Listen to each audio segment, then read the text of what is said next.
People often speak of ships lost at sea or planes that vanish from radar without a trace. But no one expects a creature living, breathing, and utterly alone to appear in the desert where the sand scorches skin and the wind cuts like knives. Yet here it was, a German shepherd, silent, solitary, and seemingly not of this world, walking through a furnace of sand with no water, no tracks, and no reason to survive. But surviving anyway. And what happened next is something you'll never forget. Dawn spilled across the Mojave like a surgeon's blade, pale gold, shimmering and merciless. No trees, no birds, only wind, dry as a powdered bone, swept over the dunes like it meant to erase all traces of life. Daniel Rourke, a former Air Force tech turned communications field engineer, drove alone in his dented silver pickup, bumping over dirt roads that twisted like desert veins. Today's job was simple.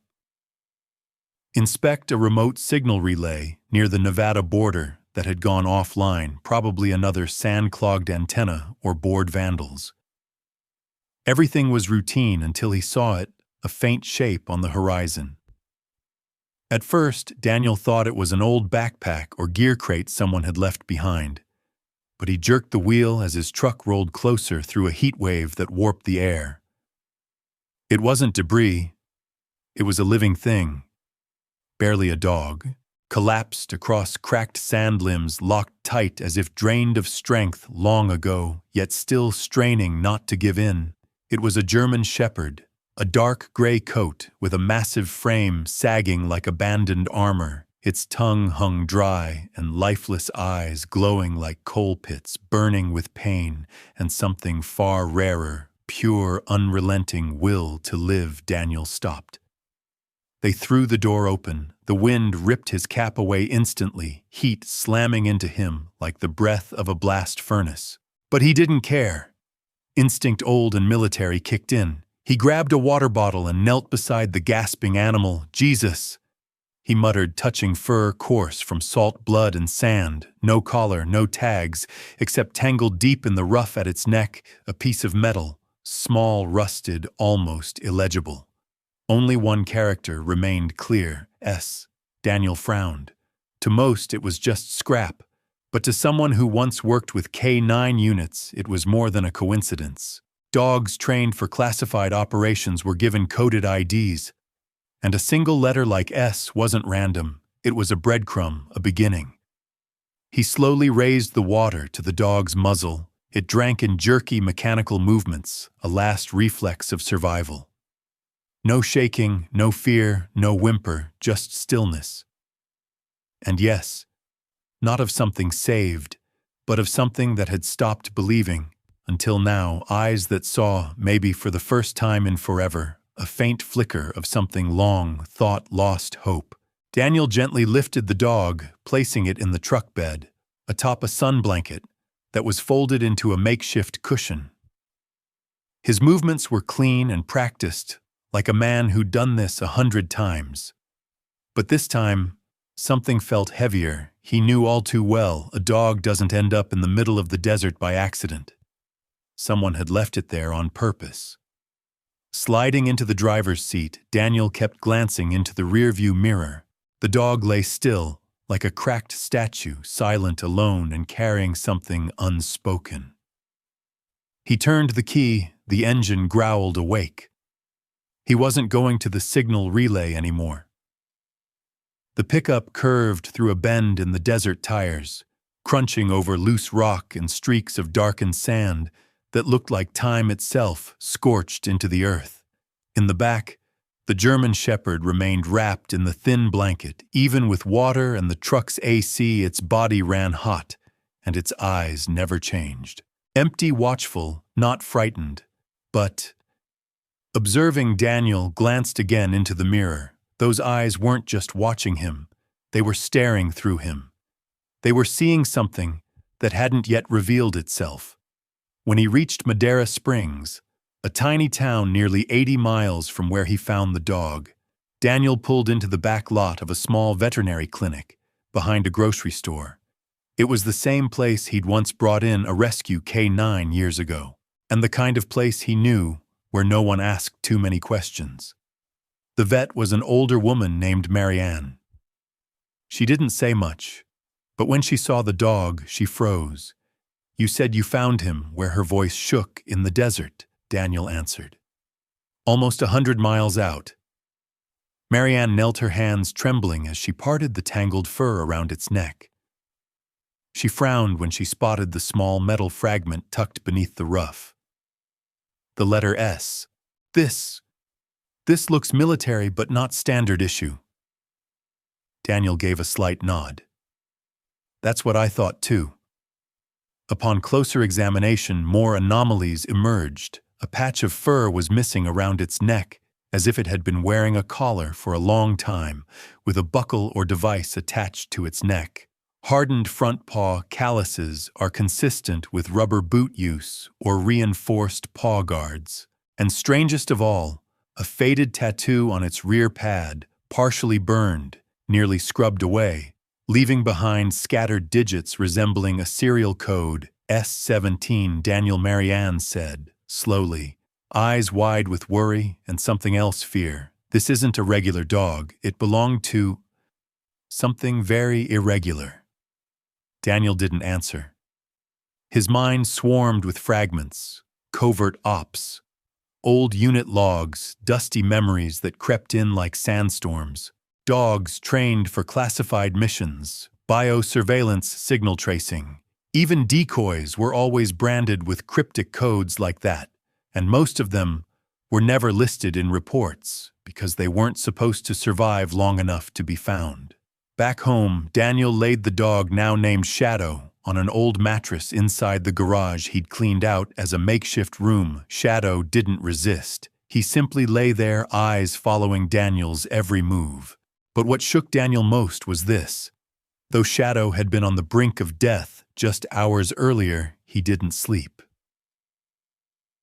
He stayed awake. He watched. And now and then he turned his head toward the window where nothing waited but howling wind and darkness. Daniel wasn't paranoid, but life had trained him to sense when something wasn't right, even without proof, and tonight every fiber of his instinct screamed. He checked every lock closed, every blind, and sat at the kitchen table with his eyes fixed on Shadow. "Someone left you out there," he muttered. "And I bet they never expected you to come back."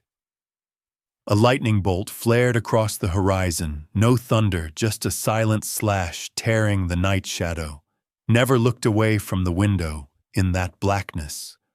What was waiting to appear? By the time the sun rose, Daniel was already awake. He hadn't slept. Every time his eyes closed, dreams dragged him into sandstorms with a dog swimming through dunes, vanishing beneath invisible cyclones. And always those eyes, Shadow's eyes, breaking through the yellow haze as if pleading or warning. He brewed coffee and stepped onto the back porch. The morning desert air was unexpectedly calm, starkly contrasting to the inferno it would become in just a few hours. Soft claw scratches echoed from the garage floor. As he took the first sip, Shadow was awake, not sluggish like a recovering animal, but alert. Like a soldier, ready, waiting, morning. Daniel said as he stepped inside. Shadow looked up, no bark, just a single blink. Daniel placed down a bowl of water and some sliced ham, then crouched low, studying him. "You're not just some stray, are you? You're something made for a reason." He pulled out the rusted piece of metal he'd found tangled in Shadow's fur, the only thing the dog had carried besides the wreckage of its body. Still, just one letter remained, S. He'd seen lone letter codes like this before, used in missions that never made it to paper. Experimental programs, reflex control, biometric signal tracking. S wasn't for Spot, it was for Subject A. Chilling thought filled his spine. What if Shadow wasn't lost, but abandoned? Uneasy, Daniel decided to return to the place he'd found him. By midday, the desert heat was already breaking 100 degrees Fahrenheit. Still, He filled the gas tank, loaded a few water bottles, and tossed a small shovel into the back. He didn't know why he brought it, just a feeling.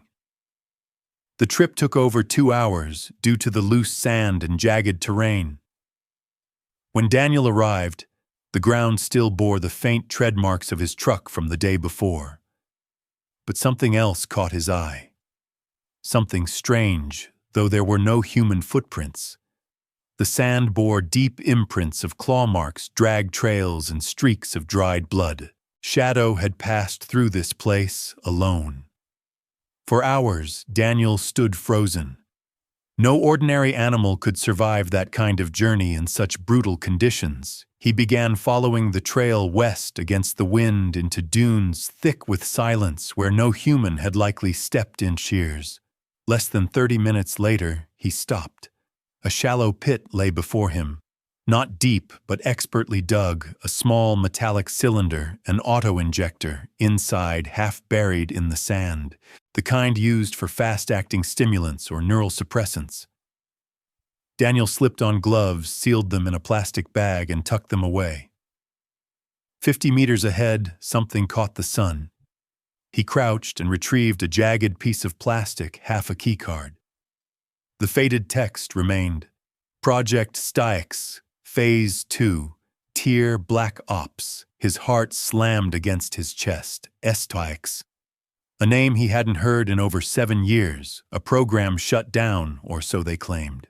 A sudden gust whipped dust into the air around him, like the desert was warning him to stop digging. But Daniel knew.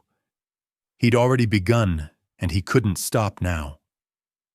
He turned to leave when Shadow, silent at his side until now, let out a low growl.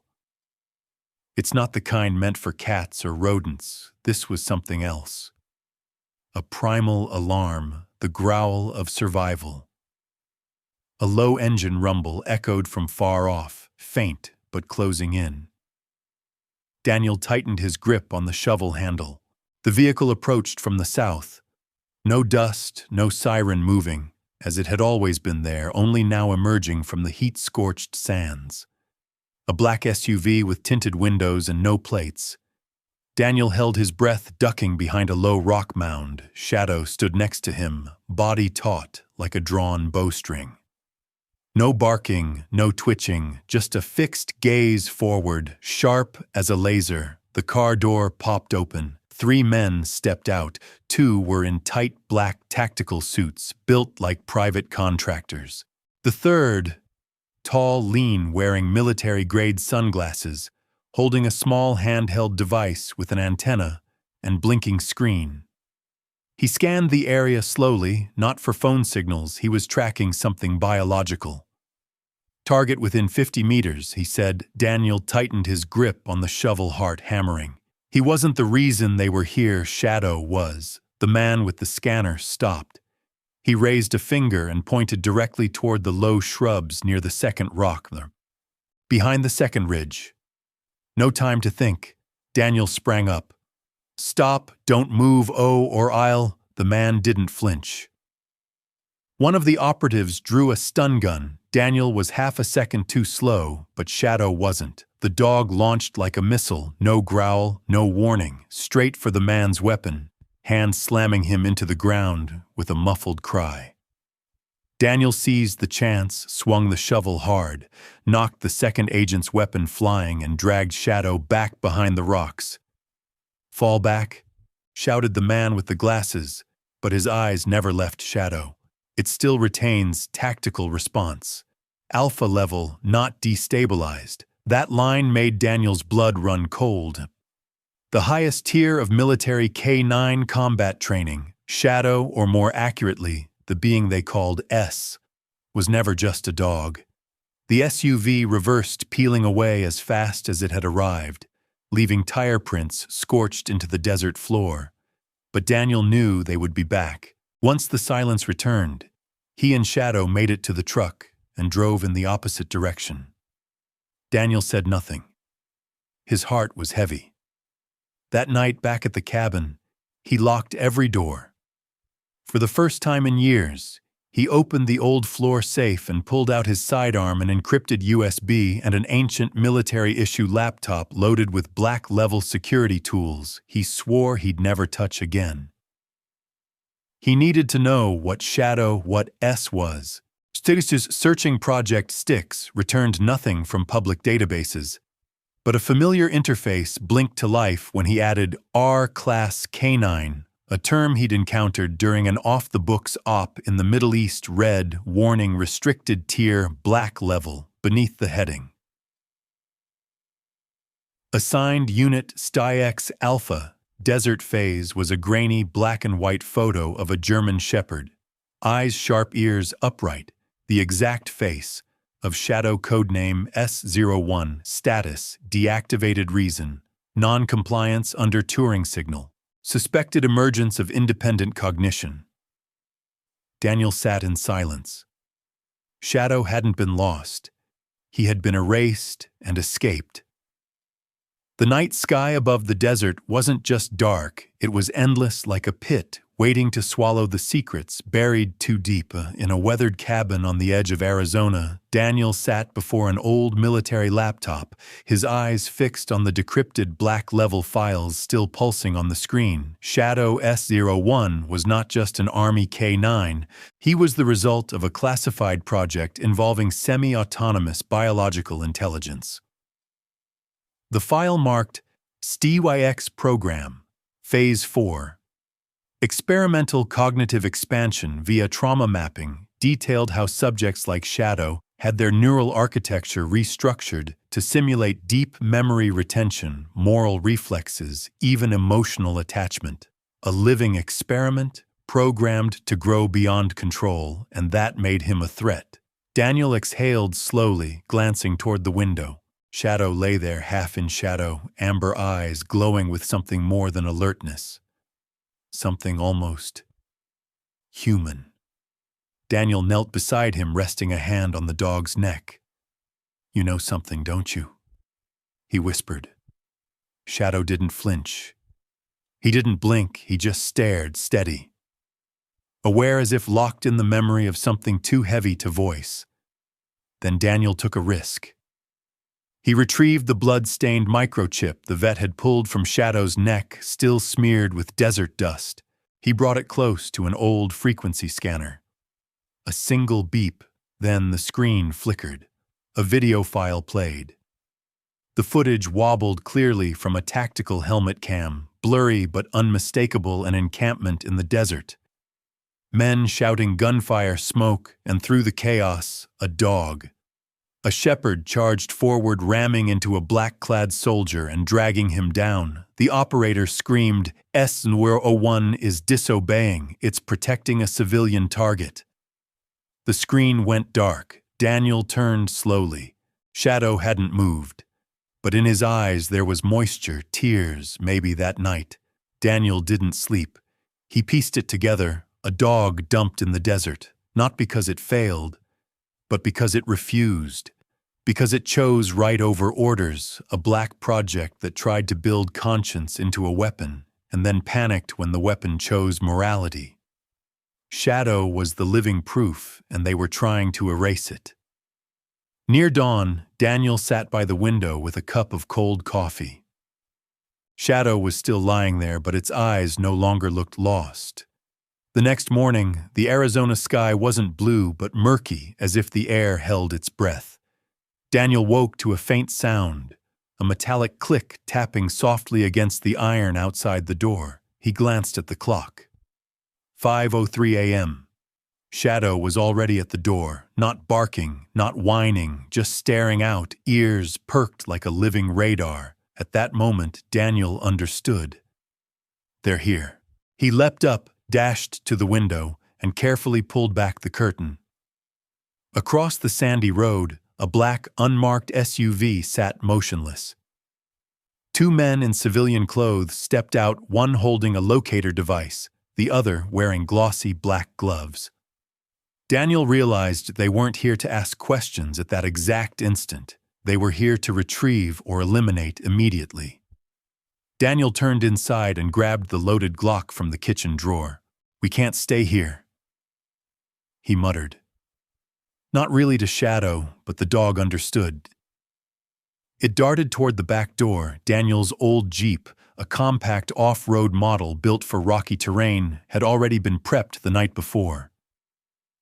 A few cans of gas drinking water, the laptop with decrypted data, and the scarred chip engraved with S. It took less than a minute to leave the cabin. But just as they did, the sound of shattering glass rang behind them. The kitchen window had been smashed in with a steel rod. Two masked figures burst in like shadows. Daniel glanced in the rearview mirror. Heart pounding, Shadow down to he shouted, jerking the wheel hard. The dog ducked beneath the passenger seat, like a soldier trained to avoid incoming fire. Behind them, gunshots exploded. One bullet struck the rear tire, sending the Jeep swerving. But Daniel held firm, the vehicle plowing through dunes, leaving deep tread marks like scars across the desert. After nearly 20 minutes, they stopped at an abandoned observation post once used during the Cold War. Daniel heaved open a rusty steel door and led Shadow inside. Every footstep echoed through the dilapidated space. They don't want anyone knowing about Project Sty X, Daniel whispered, flipping open his laptop while scanning for satellite signals with his device. And they'll wipe everything to keep it secret. Shadow sat beside him, eyes fixed on the door, as if it too knew any second now the fight could begin. At that moment, a strange signal from Daniel's laptop blinked. Internal account detected. Accessing. The screen displayed a title line. StyX Emergency Override Protocol. Code red active. A video followed a middle-aged man wearing glasses standing in a dark room speaking directly into the camera. To whoever is watching this code, if S01 is still alive, know it is not just a product. It is proof. It went off script because it learned compassion. And for that, the higher-ups ordered its destruction. If you're harboring it, you're holding the truth, but you're also the target. Daniel shut the laptop. A cold fury flickered in his eyes, so they're afraid of what they created. Outside, the desert sun began to blaze in the distance. The sound of engines drew closer, clearer. The black SUV was returning, this time followed by an armored truck. Daniel turned to Shadow, gently touching the dog's head. Not everyone gets a second chance, but if we make it through this, you'll be free. And the truth will be told. Shadow didn't bark. It gave a subtle nod. Almost human, the engines went silent. A cold voice echoed through a loudspeaker outside. Hand over the animal. It is federal property. You have 10 minutes. Daniel squinted. 10 minutes. Good. Just enough time to prepare for those who prefer silence over truth. He bolted the door and reloaded his weapon. Shadow stood beside him, not like a pet, but like a comrade. Time slowed to a crawl as the scorching sun blazed across the desert floor inside the abandoned compound. Daniel and Shadow waited, two warriors poised for the final signal. Outside, heavy footsteps began to fan out, 6 men fully armed. No uniforms, but moving in tactical formation. The loudspeaker blared again, laced with a cold, calculated threat. This is your final chance. If you do not surrender, S01, you will be treated as a legitimate hostile. Daniel placed one hand on Shadow's head, gripping his Glock. He said nothing, only gave a slight nod. Not to issue an order, but out of respect for the decision of the being standing beside him. Shadow stepped forward, positioning himself at the door. Calm as a warrior who had seen all the cruelty the world could offer and still chose to stand with the light.